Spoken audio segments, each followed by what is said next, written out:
Welcome back, and today I've got my first podcast, and I've got a very special guest for it. He's the 2019 NBL 1 South MVP and the 2024 Defensive Player of the Year, Demarcus Gatlin. I'll show you some of his highlights right now. It's the contact and the finish. Demarcus Gatlin gets his first of the night. Rosendale looks to drive, kicks out, steal by Herbert, kicks ahead to Gatlin. He'll look attack here. Makes that with the and one. It's a local now, isn't he, Gatlin? As he gets a steal there. Let's see if he gets back up top. It's a safety jam. 2 hands for 2. Gatlin now with the steal. It's showtime here in Geelong. 3 dunks inside a minute. Straight inside Odyssey, strong wall there. Great defense, Forsyth come across with the block. Talbot's going to kick ahead. We might see another one. As Gatlin just rolls that one off the finger and it put himself to 13 points. Brother of Opal, who was in the women's game just before. Demarcus Gatlin came up with the steal. And not for the first time tonight, a slam to finish. Gatlin not slowing up either.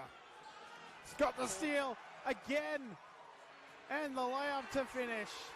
Demarcus Gatlin has 5 steals, and we're in the first half still. Here we got Demarcus Gatlin. He plays for the Geelong United team, and I'm going to interview him. So, Demarcus, what inspired you to first play basketball? I just love playing basketball with my friends, just getting outside, being competitive. And I thought it was a great way to keep me out of trouble. My dad also played professional basketball, so I think it has something to do with that as well. Who did your dad play for? He played for the Spurs, the Raptors, the Bucks, and the Pistons. What are the weaknesses that you want to improve on in the off-season? Yeah, I definitely want to improve my three-point percentage. I want to make that my first line of attack on offense. It's just to be able to be confident, shoot the ball from 3, and then that will open up everything else for my game. Yeah. You won the Defensive Player in 2024. What's your mindset and pride to defend the opposition's best player? I think it's just the attitude. I just don't want to be scored on. And I feel like me being the leader of my team, hopefully that rubs off to the rest of my guys and everybody else carries that same attitude. Yeah. What is the worst sporting performance you've had, and how did you reflect and keep hopeful to overcome the challenge? So one of my biggest achievements was winning the state championship in high school, which is a really, really big deal, especially in Texas. And in that game, that season, I was hoping to get scholarships and go to college. And I remember playing that state championship game and I had 2 points and I beat myself up about it so much to where I didn't really get to enjoy and celebrate the win. That was probably my worst performance, but what made me stay focused was just knowing that everybody has bad games, and I was able to bounce back from it. So, what does your nutrition plan look like when you're preparing for a season? So I don't have a really strict diet. I just try to make sure that I drink a lot of water and stay away from fast food. So it's not very strict. I think I'm still at an age to where I don't have to watch too much of what I eat, but I definitely want to make sure I stay hydrated. What is the most valuable lesson you've learned from a teammate, and did you take the advice on board? Yeah, so I'm now the oldest person on my team. So when I very first got here, I played with a lot of veterans, and they just told me that it goes by fast and to stay in the moment. And I'm starting to realize, I'm at the tail end of my career, so I'll probably play another year or 2 years and just stay in the moment. How do you surround yourself with the right people to stay positive? So this is a tricky one. So I had moments where I kind of lost a little bit of confidence and I was doubting myself. And anybody who gave me negative energy, I would try to just stay away from them or just block it out. But I think it's all about how you handle constructive criticism. Like you can use it as a fuel to your fire to motivate you, or you can let it be a roadblock. So now I kind of welcome the negative energy. And I just look myself in the mirror and say, okay, are these things that I really need to improve on? And if they are, you take the criticism and then you improve on them. Yeah. What is your favorite quote or advice you've received from a coach, teammate, or family member that improved your perspective on basketball? I think one thing that I learned in college from one of my professors was people don't care how much you know until they know how much you care. So it doesn't matter. If I'm training you, I can give you a bunch of drills to do, but until you know that I actually care about you as a person, it probably won't matter as much. So that's probably the best advice that I've received. What motivates you to keep on training? Just trying to have a competitive edge on anybody that I play against. Like, as we're doing this interview right now, it's a kid named Malik. He's down here shooting. And that's somebody who's ultimately a young player coming in, trying to take some of my minutes. So, little things like that I use to motivate me and to stay sharp. How do you prepare for the physicality of a tough game and season? You do the work before and you just trust the work. So, you prepare. In the off season, you get your shots up, you get in the weight room, you make sure you're doing stuff like stretching and things like that. And during the season, you need to make sure that you do your maintenance work. So whether that's going to the gym and doing little lifts to keep everything nice and tight and strengthen everything up. And then you just kind of let that muscle memory take over in the course of the game.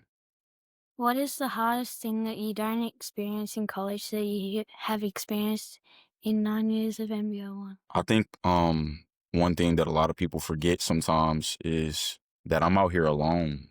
So in college, I had friends that I could relate to. I was pretty close to home, so I can drive back home. I'm a 17-hour flight away from home. So not being able to see my mom, not being able to see my friends, my grandma, my son, it makes things tricky, and sometimes you feel a little isolated. How do you reflect on past performances to make yourself better in different situations? So the biggest thing that I do is I watch a lot of film.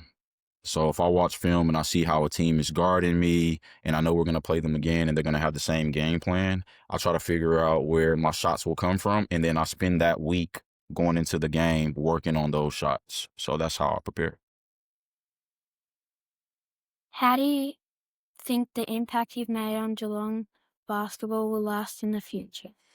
From an import perspective, I hope that I show other Americans that you can come out here, make an impact in the community, and stick to one team. And I'm hoping for the kids that I was able to be a positive light, and a mentor for kids around the community. So that's what I'm hoping. How do you think basketball has changed in Geelong over the years? It's changed a lot. Like I said, when I very first got out here, I was the youngest person on the team, one of the youngest people on the team, and now I'm the oldest. And we've had coaching changes. The VJBL pathway is completely different. The culture is a bit different because we lost a lot of veteran presence in our locker room. So the biggest thing that I try to do as a veteran is just to pass the torch, try to keep whatever culture that we have going and alive.